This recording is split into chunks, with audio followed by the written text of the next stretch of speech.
नमस्कार साथी, स्वागत है आप सभी का एकलव्य एग्रीकल्चर एकेडमी में। आप सभी के लिए संस्थान महत्वपूर्ण बिंदुओं में हमेशा चर्चा करता रहता है।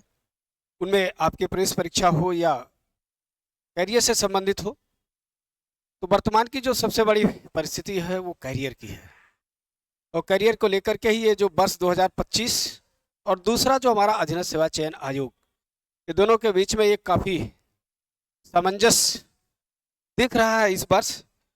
ऐसे में अभ्यर्थियों को अपने बारे में थोड़ा सा सजगता, तत्परता अगर बनी रहेगी तो आने वाला यह समय आप सभी के लिए काफ़ी लाभकारी सिद्ध होगा।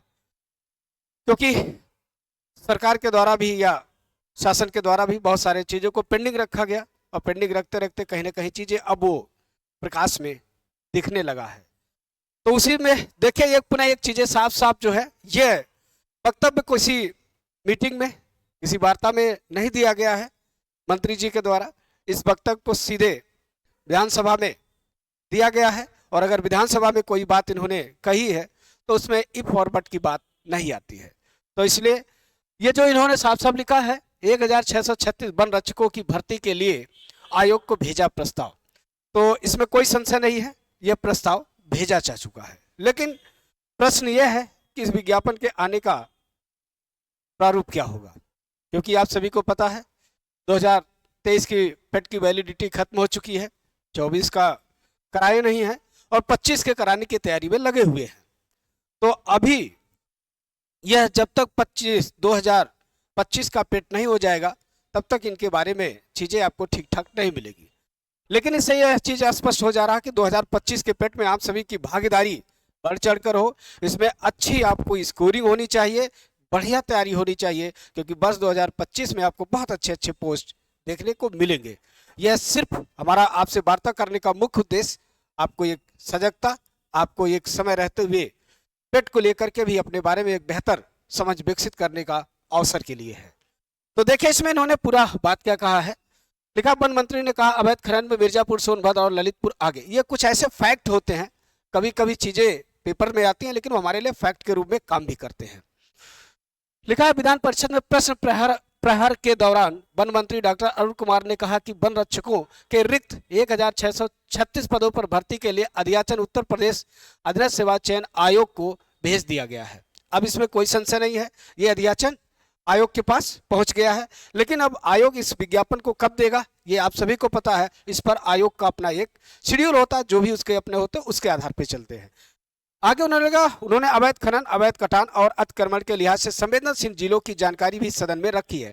तो ये जानकारी नो डाउट उत्तर प्रदेश की जानकारी में भी हमारे लिए महत्वपूर्ण रखेगी, इसलिए इसको आपको जरूर देखना चाहिए। लिखा, भाजपा के विधान परिषद सदस्य देवेंद्र प्रताप सिंह ने इस संबंध में प्रश्न लगाया था। अपने जवाब में वन मंत्री ने कहा कि अवैध खनन के प्रकरणों में सबसे ज्यादा संवेदनशील मिर्जापुर, सोनभद्र, ओबरा, ललितपुर और काशी वन्य जीव प्रभाग वाराणसी है। इसी तरह से अवैध कटान के प्रकरणों में सर्वाधिक संवेदनशील गोरखपुर, रामपुर, गोंडा, ललितपुर और सुहेलवा वन्यजीव प्रभाग बलरामपुर। अतिक्रमण के प्रकरण में सर्वाधिक संवेदनशील जिले लखीमपुर खीरी, चंदौली, रामपुर, कैमूर वन्यजीव एवं रेणुकूट क्षेत्र है। वन मंत्री ने कहा कि क्षेत्रीय वन अधिकारी, उप क्षेत्रीय वन अधिकारी और वन दरोगा के पद पर पर्याप्त अधिकारी व कर्मचारी उपलब्ध है। वन रक्षक के स्वीकृत 3913 पदों के सापेक्ष 2277 कार्यरत है और इसीलिए जो खाली था उस पद को जो है आयोग को भेज दिया गया है विज्ञापन के लिए। ध्रुव कुमार त्रिपाठी ने के सवाल के जवाब में वन मंत्री ने बताया कि क्षेत्रीय वन अधिकारियों के स्थानांतरण के संबंध में मांगी गई सूचना का शासन स्तर पर परीक्षण कराया जा रहा है।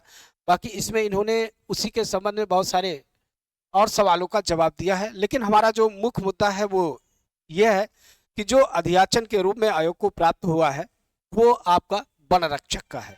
आप सभी को पता है इन सभी में वे सभी छात्र सम्मिलित किए जाते हैं जिनकी डिग्री में फॉरेस्ट्री, एग्रो फॉरेस्ट्री, बीएससी और बीएससी एजी में आप सभी को पता है बहुत सारे चीज़ों को बीएससी एजी के इक्वल माना गया है। उन सभी को उनके साथ साथ जो है इंक्लूड करेंगे।